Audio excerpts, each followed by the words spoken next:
बिस्मिल्लाहिर्रहमानिर्रहीम। अस्सलाम वालेकुम। Welcome back to my channel. This is me Muqaddas Arsalan Chaudhry और मैं आज लेके आई हूँ आपके लिए एक नई और मुनफरिद सी रेसिपी। आज मैं बनाने जा रही हूँ कोफ्ता कड़ी और ये इसको आप मखनी कोफ्ता कबाब कढ़ाई भी कह सकते हैं। तो चलें रेसिपी को स्टार्ट करते हैं। 2 ब्रेड के स्लाइसेस मैंने लिए हैं, एक छोटा प्याज लिया है और 4 हरी मिर्चें और थोड़ा सा तकरीबन 1 इंच अदरक का टुकड़ा। इसको हम चॉप कर लेंगे। फिर उसके बाद पहले हमने सब्जियों को चॉप करना है, फिर उसके बाद ब्रेड के स्लाइसेस को ऐड कर देंगे और इसको भी चॉप कर लेंगे। चॉप करने के बाद हम ये सारी चीज़ें एक साथ भी चॉप कर सकते हैं, पर बेहतर है कि हम इसको इस तरह से करें ताकि अच्छी तरह ये चॉप हो जाए। जब ये ब्रेड भी अच्छे से चॉप हो जाएगा तो फिर हम इसके अंदर चिकन के क्यूब्स डालेंगे। चिकन हमारे पास है बोनलेस हाफ़ केजी, तो हाफ़ केजी के मैंने छोटे छोटे क्यूब्स इस तरह से काट लिए ताकि चॉप करने में आसानी हो। तो इसको हम इसके बीच में ऐड करेंगे और चॉप कर लेंगे। चॉप करने के बाद ये कुछ स्पाइसेस हैं, स्क्रीन पे आपको नज़र आ रहे होंगे, ये हम इसके अंदर ऐड कर देंगे। स्पाइसेस ऐड करने के बाद फिर से हम इसको चॉप करेंगे ताकि इसकी मिक्सिंग जो है वो अच्छे से हो जाए। और मिक्सिंग करने के बाद हम कोफ्तों की शेप दे लेंगे और ये तकरीबन 18-19 कोफ्ते ईज़िली तैयार हो जाएंगे हाफ़ केजी चिकन में। तो इनको यहाँ पे मैं शैलो फ्राई कर रही हूँ, आप चाहें तो डीप फ्राई भी कर सकते हैं। फ्राई ज़रूर करना है टेस्ट के लिए। अब हमने ऑयल लेना है दूसरी कढ़ाई में और उसके बीच में 1 कप मैंने प्याज के काटे हुए हैं, तकरीबन 1 डेढ़ प्याज था ये, जिसको मैंने ऑमलेट कट कर लिया है। और अब मैं इसके अंदर इसको ऐड कर दूँगी और इसको तब तक पकने देंगे जब तक इसका कलर थोड़ा ट्रांसपेरेंट ना हो जाए। फिर अब इसके अंदर लहसुन अदरक का पेस्ट मैं ऐड कर रही हूँ 1 टेबल स्पून तकरीबन, और इसकी अच्छे से 1-2 मिनट तक बनाई करेंगे ताकि जो लहसुन की स्मेल है वो ख़त्म हो जाए। तो ये देखें यहाँ पे मैंने अच्छे से इसकी बनाई कर ली है, आप देख सकते हैं। अब मैंने यहाँ पे टमाटर ऐड करने हैं।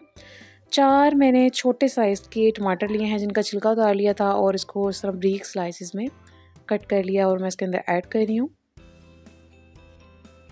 3-4 मिनट तक हम इसको पका लेंगे जब तक कि टमाटर जो से हैं वो नरम ना हो जाएं। आप जल्दी से जाएं मेरे चैनल को सब्सक्राइब करके आएँ, वीडियो को लाइक कर लें और बेल आइकन को प्रेस करना नहीं भूलिएगा।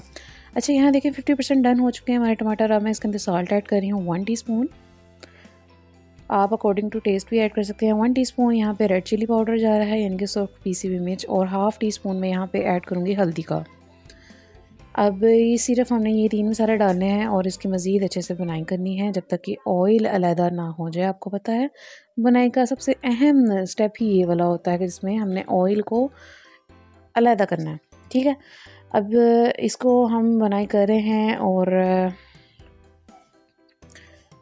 अच्छा जी, अभी तक आपने चैनल को सब्सक्राइब नहीं किया है, जल्दी से सब्सक्राइब तो कर लें और बेल आइकन को प्रेस कर लें ताकि हर आने वाली नई वीडियो सबसे पहले आप देख सकें। Thank you.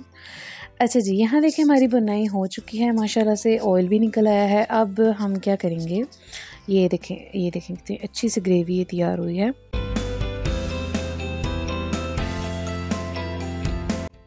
अब मैं इसके अंदर 1 कप फेंटा हुआ दही ऐड करूँगी, अच्छे से उसको फेंट लेना है। और अब दही को मैं इसके अंदर ऐड कर दूँगी, तकरीबन 1 पाव ये दही है। और ये दही डालने के बाद फ्लेम को कर देंगे हम मीडियम टू हाई और इसकी अच्छे से बुनाई करेंगे।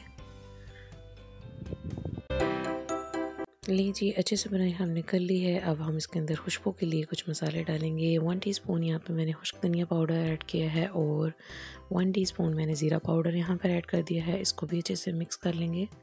ग्रेवी के टेस्ट को मज़ीद इन्हेंस करने के लिए और करारा बनाने के लिए मैं यहाँ पे हाफ़ टीस्पून ब्लैक पेपर और हाफ़ टीस्पून चिली फ्लेक्स यानी कि दरदरी मिर्च ऐड कर रही हूँ। और साल्ट थोड़ा मुझे कम लग रहा था, वो भी मैंने 1/4 टीस्पून यहाँ पर मज़ीद ऐड कर दिया है। अभी इसको अच्छी तरह मिक्स कर लूँगी।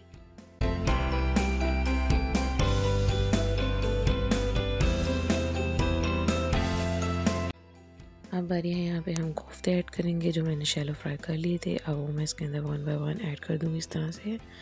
और अब हम फ्लेम को कर देंगे बिल्कुल लो, और लो फ्लेम पे हम इस ग्रेवी के अंदर इन कोफ्तों को भी थोड़ा पकने देंगे। 5 से 7 मिनट तकरीबन हम इसको पकने देंगे, क्योंकि हमारे कोफ्ते जो हैं वो ऑलमोस्ट डन हैं पर फुली कुक्ड नहीं है। तो फुली कुक के लिए हम इसको 5 to 7 मिनट्स पकाएंगे कवर करके।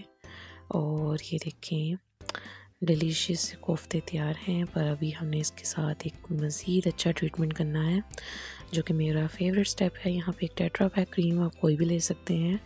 मैंने नेस्ले की क्रीम ली है, ये 200 ml का है पैक, तो तकरीबन 100 ml मैं इसके अंदर ऐड कर दूँगी, यानी कि हाफ़ पैक इसके अंदर ऐड कर देंगे। आप चाहें तो आप सारा भी डाल सकते हैं, तो पर मैंने हाफ़ पैक इसके अंदर ऐड किया था क्योंकि ग्रेवी के लिए ऑलरेडी मटेरियल मैंने अच्छा खासा यूज़ किया था। तो अगर पूरी क्रीम का डब्बा डाल देती तो ग्रेवी मज़ीद ज़्यादा हो जानी थी। सो हमारे लिए ये इनफ था इस तरह। अब इसके ऊपर मैं ये गार्निश कर दूँगी green chilli, fresh green chillies.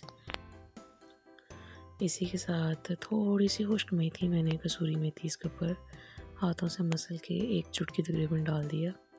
इससे अच्छी खुशबू आती है कोफ्ते कबाब वगैरह की हांडी में। और अब इसको आराम से, फ्लेम को बिल्कुल आपने यहाँ पे लो रखना है।